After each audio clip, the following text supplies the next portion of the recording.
दोस्तों, इस वीडियो में हम समझते हैं कि वर्तमान समय में जिस पृथ्वी पर सभी जीव जंतु एवं मानव का जन्म हो रहा है, इसका निर्माण कैसे हुआ है और कौन सा ऐसा उल्कापिंड था जिसके गिरने से पृथ्वी के सभी जीव जंतु नष्ट हो गए थे।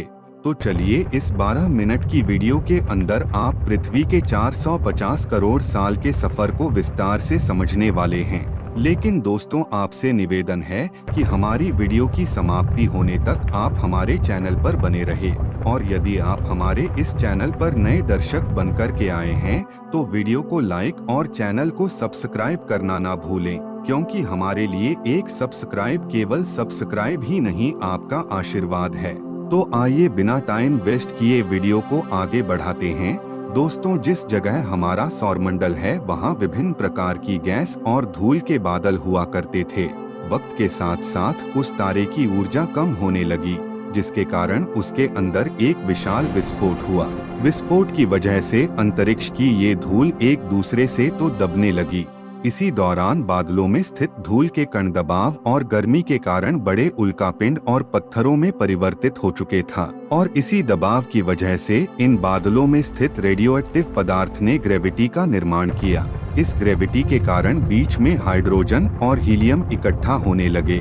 बीच में इस भयंकर दबाव के कारण एक विशाल विस्फोट हुआ, और इसी विस्फोट के कारण हमारे सूरज का जन्म हुआ। अंतरिक्ष में फैले एस्ट्रोवर्ड यानी क्षुद्र ग्रहों में भारी वजन की वजह से सूरज के करीब आकर सूरज की परिक्रमा करने लगे। धीरे धीरे इन्हीं एस्ट्रोवर्ड में भारी टकराव हुआ, जिसके फलस्वरूप मरकरी, विनाश, अर्थ और मार्स जैसे ग्रहों का निर्माण हुआ। वैज्ञानिकों के मुताबिक उस वक्त पृथ्वी और मार्स यानी मंगल ग्रह के बीच थिया नामक ग्रह सूरज की परिक्रमा किया करता था। पृथ्वी पर ग्रेविटी होने की वजह से सूरज की परिक्रमा करने वाले एस्ट्रोवर्ड अब पृथ्वी की परिक्रमा करने लगे, और धीरे धीरे करोड़ों सालों तक यह पृथ्वी पर गिरते रहे। और ऐसे ही घटना हमारे पड़ोसी ग्रह थिया पर भी हो रही थी, जिसके कारण थिया पृथ्वी के और करीब आने लगा और आकर पृथ्वी से टकराया। इस भयंकर टकराव की वजह से पृथ्वी के हिस्से कणों के रूप में अंतरिक्ष में फैल गए और एक रिंग्स की तरह पृथ्वी की परिक्रमा करने लगे। इनकी परिक्रमा करते हुए कणों में टकराव होने लगा, जिसके कारण हमारे चांद का निर्माण हुआ। उस वक्त पृथ्वी पर सिर्फ एक ही समुद्र हुआ करता था, और वो था 1900 डिग्री सेल्सियस की तापमान पर उबलते हुए लावे का। वह उबल रही थी वह सारी चीजें जिसे आज आप अलग अलग हैं नाम से जानते हैं। वक्त के साथ साथ पृथ्वी धीरे धीरे ठंड हो रही थी, जिसके कारण पृथ्वी के भारी तत्व जैसे धातु और रेडियोएक्टिव पदार्थ पृथ्वी के केंद्र पर जाकर इकट्ठा हो गए, और हल्के पदार्थ पृथ्वी की सतह पर आ गए। लाखों सालों तक पृथ्वी पर उल्का पिंडों की बरसात हुई, और इन गिरते हुए उल्का पिंडों में जमा था नमक, मिनरल्स और पानी। करोड़ों सालों तक उल्का पिंड की बरसात होती रही, और धीरे धीरे पृथ्वी की ऊपरी सतह पानी से ढकने लगी। वैज्ञानिकों के मुताबिक यही वो वक्त था जब दूर गहरे पानी के अंदर निकलते ज्वालामुखी से पहली बार सूक्ष्म जीव का निर्माण हुआ। लाखों सालों बाद एक वक्त ऐसा आया जब पृथ्वी की पूरी सतह पानी से ढक चुकी थी। हमारी पृथ्वी के सबसे अंदर का कोर रेडियोएक्टिव पदार्थ से बने होने के कारण हरदम गर्म होता रहता है, लेकिन जब भी पृथ्वी की ऊपरी जमीन ठंडी हो जाती है तब पृथ्वी के अंदर की गर्मी बाहर नहीं निकल पाती, जिसके कारण ज्वालामुखी का निर्माण होता है। और उस वक्त कुछ ऐसा ही हुआ। पानी से ढकी हुई पृथ्वी पर हजारों की तादाद में ज्वालामुखी निकलने लगे, और आने वाले लाखों सालों तक इन ज्वालामुखी का निकलना जारी रहा, जिससे पानी के ऊपर जमीन का निर्माण हो रहा था। इस वक्त भी पृथ्वी पर वातावरण न होने की वजह से अंतरिक्ष से उल्का पिंडों की बरसात हो रही थी। आज से लगभग 300 करोड़ साल पहले पृथ्वी पर ऐसा वक्त आया जब पृथ्वी का वातावरण लगभग स्थिर होने लगा था। ज्वालामुखी निकलना कम हो गई थी, और पृथ्वी का एक दिन 12 घंटे का हुआ करता था। साल बीतते गए और धीरे धीरे ये सूक्ष्म जीव विकसित होते गए और समूह में रहने लगे। आज से लगभग 250 करोड़ साल पहले पहली बार पृथ्वी पर ऐसे जीवन का निर्माण हुआ जो जीने के लिए यह पानी के अंदर के मिनरल से यानी खनिज पदार्थ और धूप का इस्तेमाल करते थे, और मल त्याग के रूप में ऑक्सीजन बाहर निकालते थे। इस वक्त तक पृथ्वी पर ज्यादातर ज्वालामुखी बंद हो चुके थे और इन माइक्रो बैक्टीरिया की वजह से वातावरण में ऑक्सीजन की मात्रा बढ़ रही थी।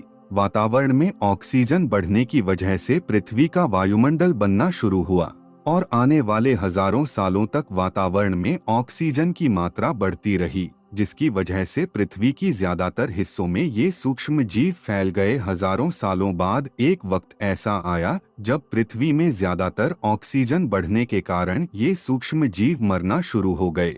उस वक्त तक पृथ्वी का वातावरण ठंडा होने के साथ साथ ऑक्सीजन से भर चुका था, जिसके कारण जीवन और वातावरण में स्थित आयरन यानी लोहे के मिनरल्स पानी में स्थित ऑक्सीजन से रिएक्ट होने लगे।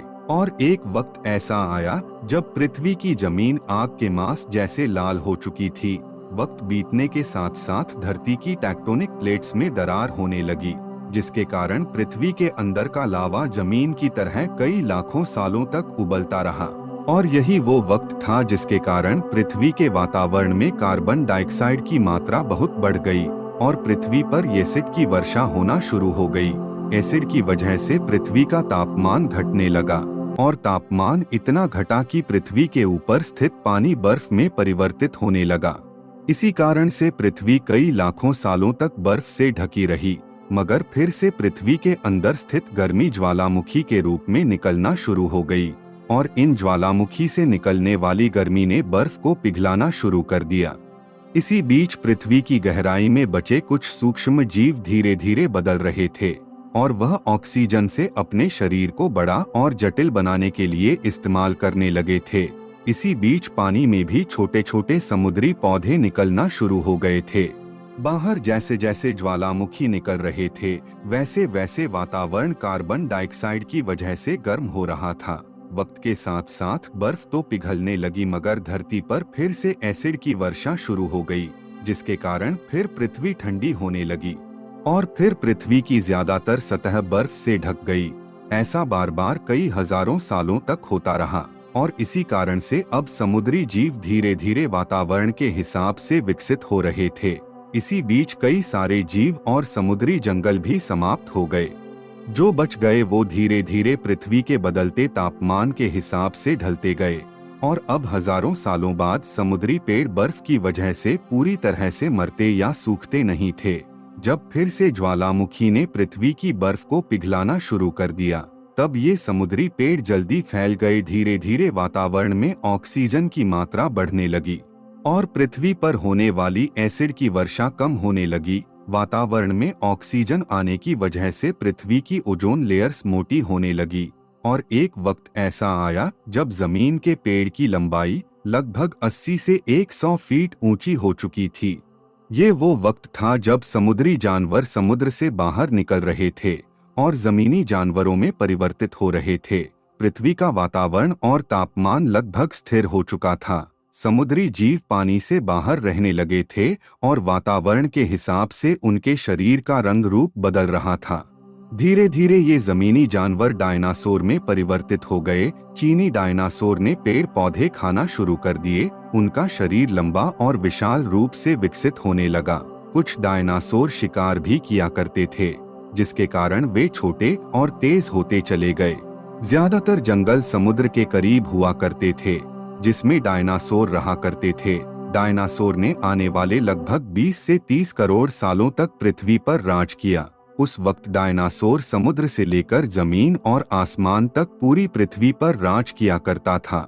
आज से लगभग 650 करोड़ साल पहले पृथ्वी की तरफ लगभग 4.5 लाख करोड़ किलो वजन इजिप्टा नाम का उल्कापिंड है। लगभग 80,000 किलोमीटर प्रति घंटे की स्पीड से पृथ्वी की तरफ आ रहा था। पृथ्वी की सतह को छूते ही उसमें भयंकर आग लगी और वो जलते हुए सीधा पृथ्वी से टकराया। जहां ये उल्कापिंड गिरा वहां के जानवर और पेड़ तुरंत भाप बनकर जल गए। पृथ्वी पर पूरी तरह धूल फैलने लगी। समुद्र में भयंकर बाढ़ आने लगी। भूकंप और आग ने पृथ्वी को जलाना शुरू कर दिया। कुछ ही घंटे बाद पृथ्वी के वातावरण में हानिकारक गैस और धूल की वजह से पृथ्वी नर्क हो चुकी थी। डायनासोर पूरी तरह से विलुप्त हो गए थे।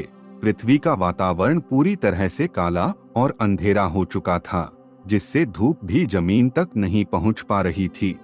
पृथ्वी के पेड़ पौधे और ज्यादातर जानवर विलुप्त हो गए। वातावरण में धूल और हानिकारक गैस के कारण पृथ्वी पर फिर से एसिड की वर्षा शुरू हो गई और फिर से पृथ्वी ठंडी होकर बर्फ से ढक गई। लेकिन इस बार पृथ्वी की बर्फ लाखों सालों तक नहीं जमी रही और 80 से 90 हजार साल बाद ये बर्फ पिघलना शुरू हो गई और धरती पर वातावरण फिर से आज के जैसा हो गया।